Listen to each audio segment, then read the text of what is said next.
Alors, je vous présente Lydia Echevarria, doctorante en esthétique et histoire de la photographie sous la direction de Daniel Méo, rattachée au laboratoire ECLA, études du contemporain en littérature langue et arts de l'Université Jean Monnet de Saint-Étienne. Sa thèse, en cours de rédaction, porte sur les conditions d'émergence de deux collectifs, l'agence Fauvoir et le bar Fleuréal.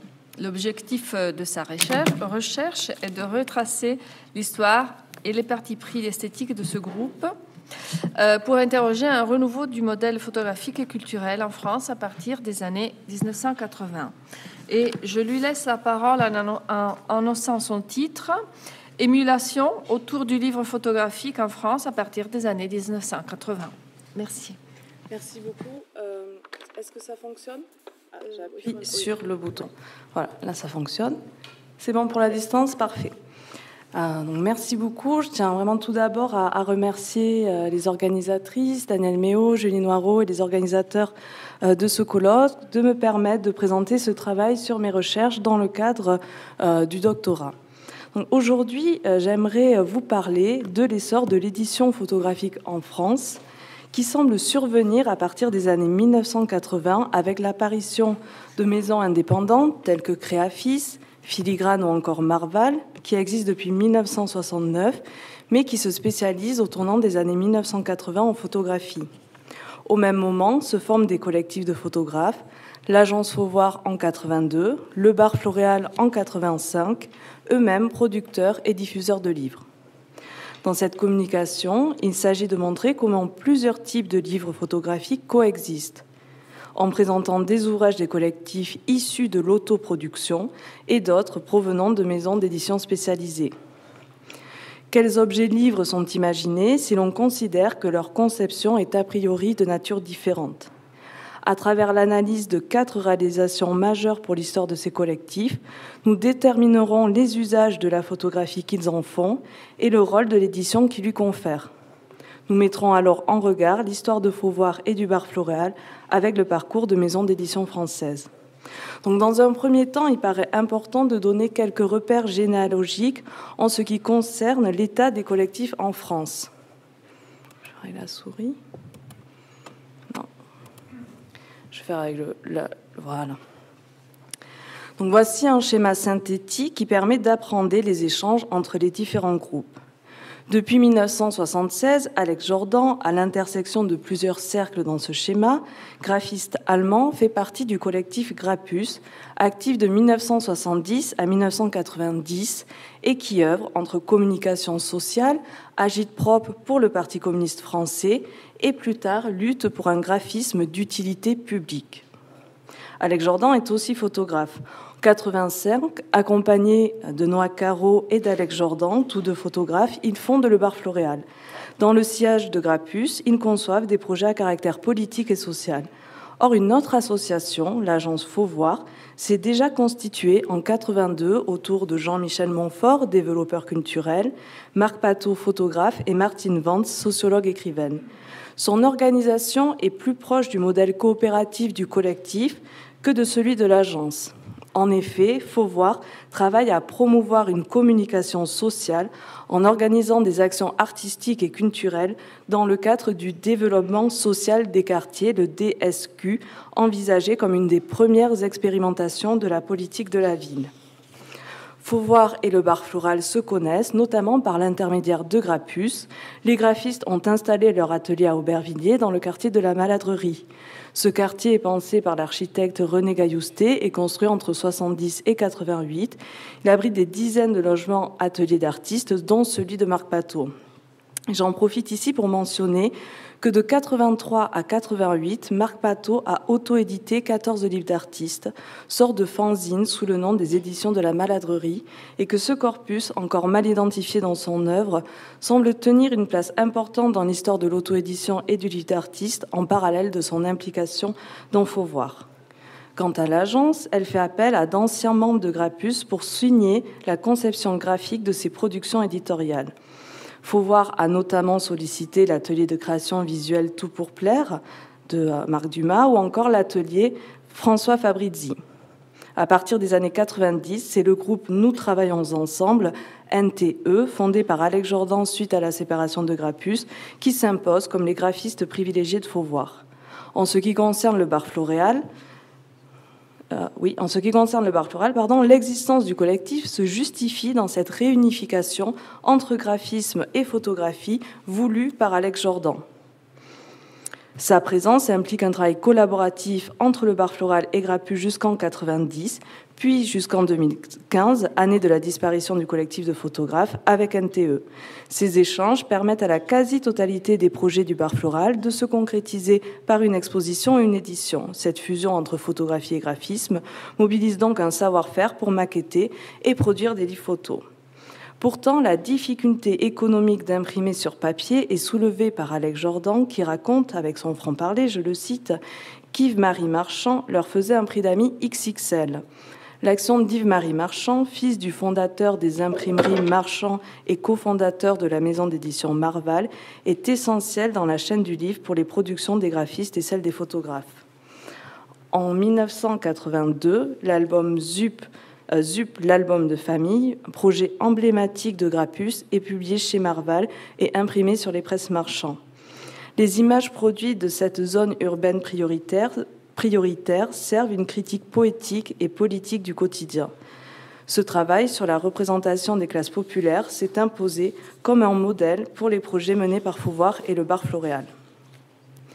Dans cette perspective, l'agence Fauvoir organise en 1983 sa première action artistique et culturelle soutenue par les ministères de la Culture et celui de la formation professionnelle avec le projet Un autre regard sur les jeunes, le leur. Cette action interroge la représentation des jeunes des quartiers faite de stéréotypes après les émeutes des Minguettes de l'été 1981. Ce travail a été restitué sous forme de catalogue et édité par Marval en 1987. L'action culturelle de 1983 s'est tenue au cœur de 10 banlieues populaires françaises et a permis à des centaines de jeunes âgés de 16 à 25 ans, en dialogue avec des auteurs, des photographes professionnels, dont Claude Ditivon, Guy Le Quérec, Marie-Paul Nègre, Luc Choquer ou encore Marc Pateau et Patrick Zachman, de produire leurs images du quotidien dans des cités HLM, et ce, grâce à la mise en place d'ateliers pédagogiques à l'origine de la création partagée. Cette notion de création partagée est né du projet Un autre regard sur les jeunes, le leur, et a été formulé par Jean-Michel Montfort, qui se présente comme son inventeur. Il s'agit de la conceptualisation de stratégies politiques d'accès à la culture qui rend possible l'expression artistique par chaque individu, alors même que la culture n'est vue que par le prisme de l'exclusion et du manque dans les quartiers populaires. Ce projet, dans un premier temps, est diffusé dans les milieux associatifs, ceux de l'éducation populaire, ou encore auprès des institutions liées à l'insertion professionnelle, notamment les missions locales. Il n'est exposé qu'à partir de 1987, dans le cadre de l'Observatoire banlieue numéro 3 du Centre de création industrielle au Musée national d'art moderne, Centre Pompidou. Donc, cette exposition est accompagnée d'un catalogue, album grand format de 30 sur 42 cm, à la couverture souple et où le noir domine. Vous pourrez le consulter, je vous l'ai ramené. Le rapport entre les textes et les images est essentiel, soulignant que dès 1983, l'image se double de la parole. Elle est primordiale dans ce projet et elle est retranscrite par la sociologue Martine Vance. Donc, texte et image, ces deux modes de représentation s'enchevêtrent et fusionnent au sein de mises en page à chaque fois renouvelées. La complexité de la conception graphique résulte du rythme imposé par des blocs de texte et ou d'images qui se détachent de fond noir ou blanc et saturent l'espace. Ce parti pris éditorial audacieux s'accorde avec l'ambition du projet pour repenser la représentation de la jeunesse des quartiers populaires. La volonté de Fauvoir est de se détacher des postulats uniformisants et de présenter un portrait éclectique de cette classe d'âge pour se défaire des normes de l'essentialisation qui l'enferment. Le choix des contrastes, du noir et du blanc, sert une forme de radicalité esthétique et politique qui émane de ces photographies parlées faites par les jeunes eux-mêmes. Marval, coéditeur du projet avec Fauvoir et le Centre Pompidou, signe ici son premier livre photographique. Ce projet n'avait été jusque-là diffusé qu'à partir d'éléments autoproduits, comme ces affiches, qui ont fait l'objet d'un affichage sauvage dans les rues d'Arles en 1984, ou encore ces fanzines de 1983, Ici, la réalisation du roman photo Dedans dehors, accompagné par Marc Pateau, Thomas Hirschhorn et François Soulage, a choisi le roi. Et là, des exemples de fanzines confectionnés par un groupe de jeunes avec Patrick Zachman à Marseille. J'ai pu vous ramener 2 exemples des archives Fauvoir. Mais en 87, le projet Un autre regard sur les jeunes le leur est reconnu au sein d'un lieu institutionnel. L'arrivée de l'éditeur Marval, spécialisé dans l'art contemporain, semble redoubler cette légitimation.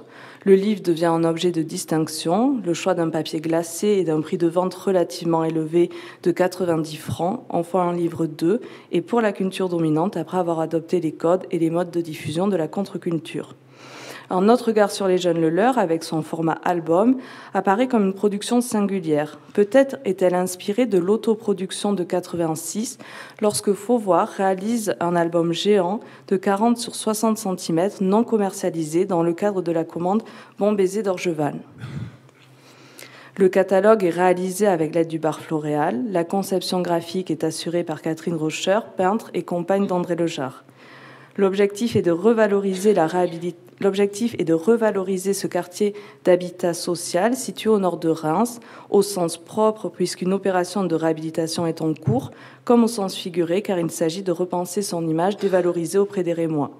Des outils de communication sont à inventer par le biais de nouvelles démarches photographiques qui placent l'amateur habitant au cœur de la pratique. Par l'analogie de la carte postale, le partage d'une culture du quotidien initie une recherche de l'imaginaire. Une relation d'équité entre textes, des ateliers d'écriture sont cette fois-ci menés par Mireille Dupouille et images permet de dire et de montrer les manières de vivre dans le quartier sur 24 affiches de 80 par 40 cm. Imprimées recto verso, elles façonnent l'album géante. 48 images, 48 pages non reliées s'ouvrent et se détachent afin d'inventer presque indéfiniment des images inédites, des formats nouveaux ou encore une autre narration. Cette possibilité plastique fait écho à la première grande opération de réhabilitation prévue en 88. À l'époque, le choix de la recombinaison aléatoire a aussi servi un discours, celui du décalage ou du décadrage. Les images sont décalées par rapport à la réalité difficile et complexe du quartier raconté par les habitants. Selon Jean-Michel Montfort, je le cite, un tel décalage sensible et poétique est nécessaire pour provoquer l'interpellation des gens. Développer l'esprit critique en interpellant passe par la prise en charge des outils de représentation vecteurs d'une transformation sociale. Bon baiser d'Orgeval en est le résultat.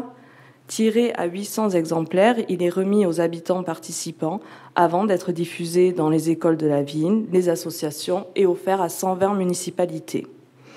À partir du livre affiche, une exposition intitulée « Orgeval se livre et s'affiche » souligne la porosité entre livre et exposition comme nous avons pu l'appréhender précédemment dans ce colloque. Voici quelques images faites par Marc Pateau en 86, une exposition in situ dans le quartier d'Orgeval.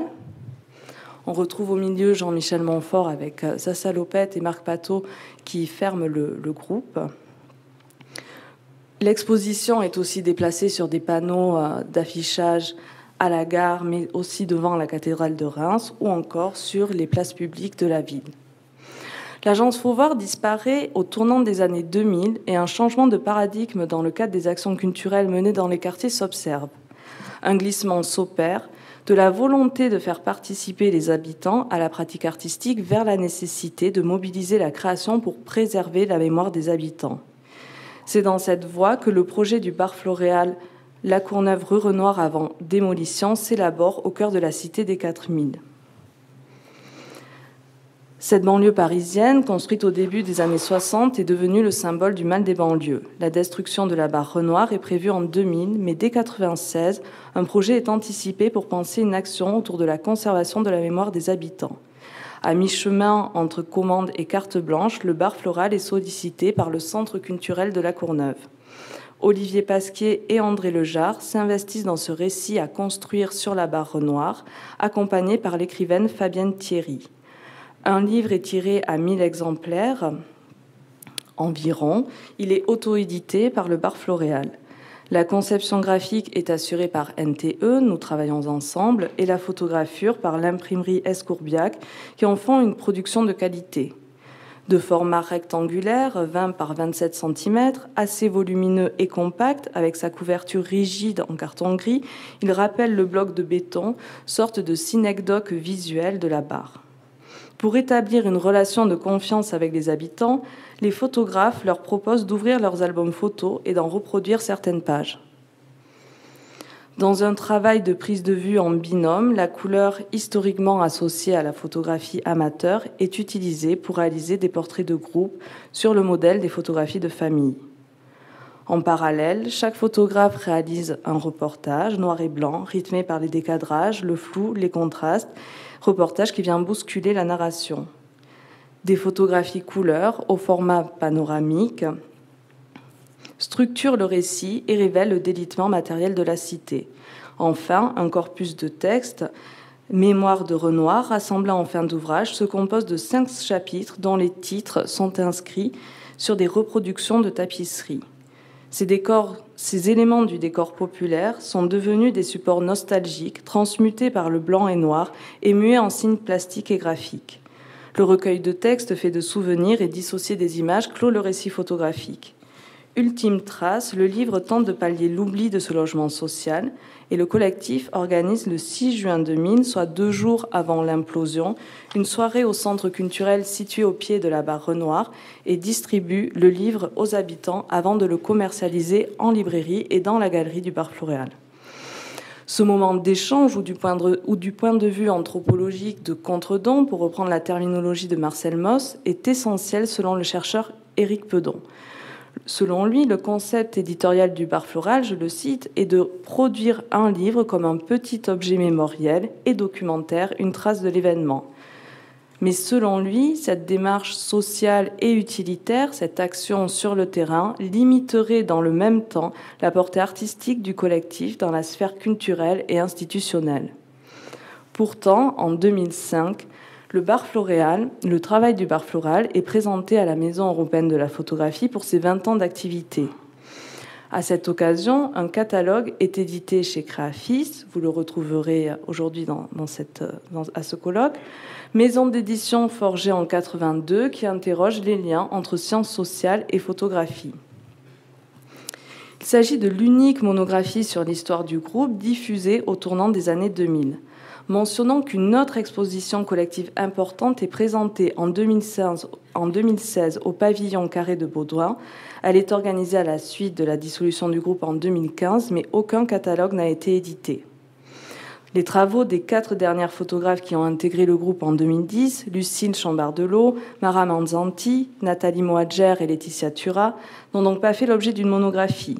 Les images des anciens membres du collectif, Noah Caro, Sabine Delcourt, Nicolas Frémiot, Mirmuraté et Jean-Pierre Vagliorani, n'apparaissent pas non plus dans l'édition de 2005, même si leurs noms sont mentionnés dans le texte d'introduction.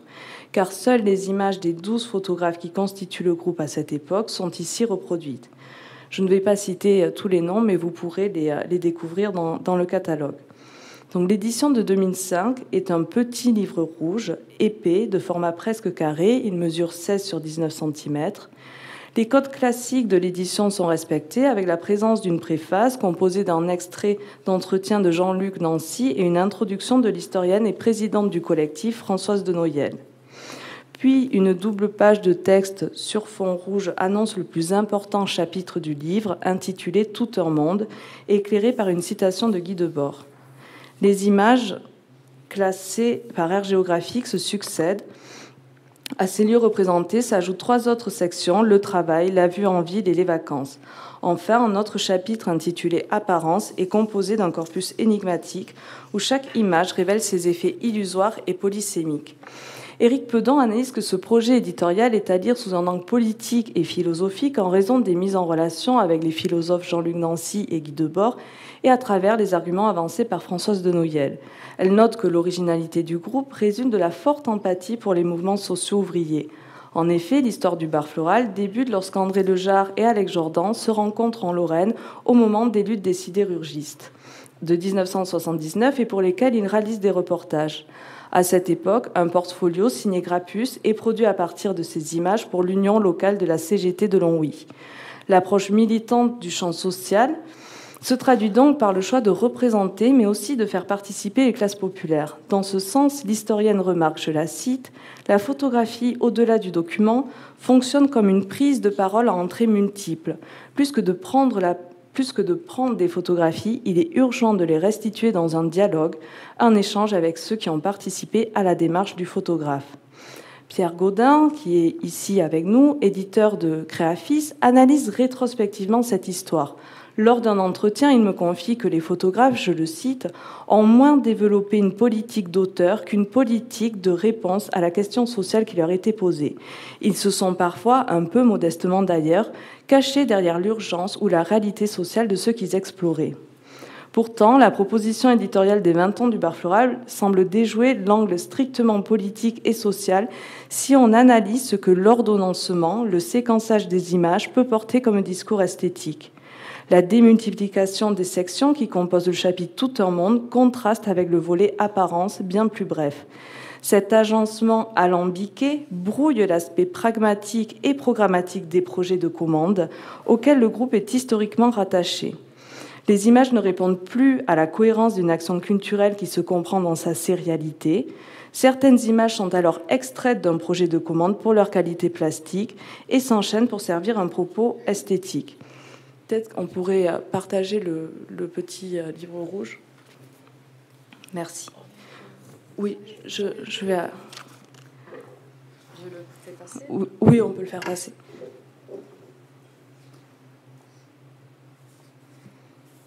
Selon Pierre Gaudin, le projet de commande est une caractéristique propre au travail du bar floral qui, je le cite, intensifie le caractère social et fait que la démarche de l'auteur se substitue à la démarche militante.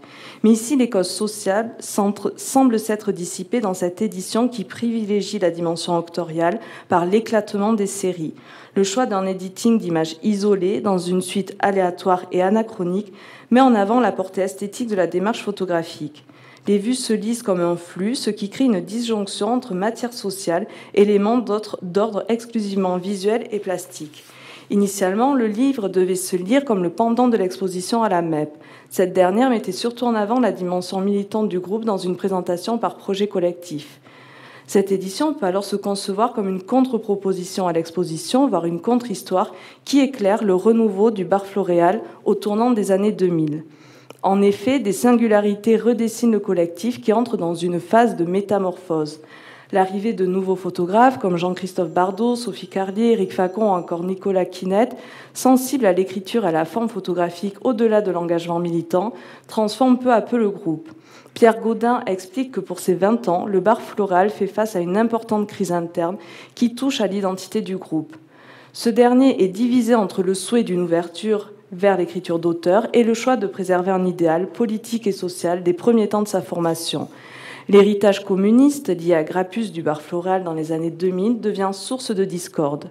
Ce livre, réalisé à toute allure avec très peu de financement, aurait pu prendre une autre forme selon l'éditeur. Mais il semble proposer une forme sensible en accord avec ses tensions. L'effet de densité permet ainsi de mettre en question l'identité du groupe, faite de circulation entre démarche militante et démarche d'auteur, circulation entre dimension sociale et dimension artistique. Et je peux conclure en 3 minutes. Donc pour conclure, ces 4 réalisations montrent que la forme du livre sert la conceptualisation du projet dans une relation d'intermédialité. Son format, sa mise en page, les rapports texte-image, le choix des couleurs s'articulent avec une vision de la photographie. Le livre répond aussi à un usage singulier de la pratique photographique et met en perspective le rôle politique, social et esthétique qu'il endosse. Qu'il soit auto-édité ou pensé avec un éditeur, chaque livre est en adéquation avec l'intention initiale, à vocation sociale et ou artistique, chez Fauvoir et le bar floréal.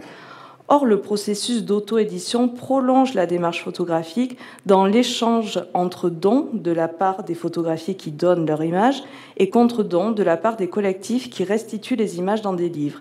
Il garantit aussi une liberté économique et une autonomie de diffusion en assurant la gratuité du livre dans des lieux a priori éloignés de la culture classique.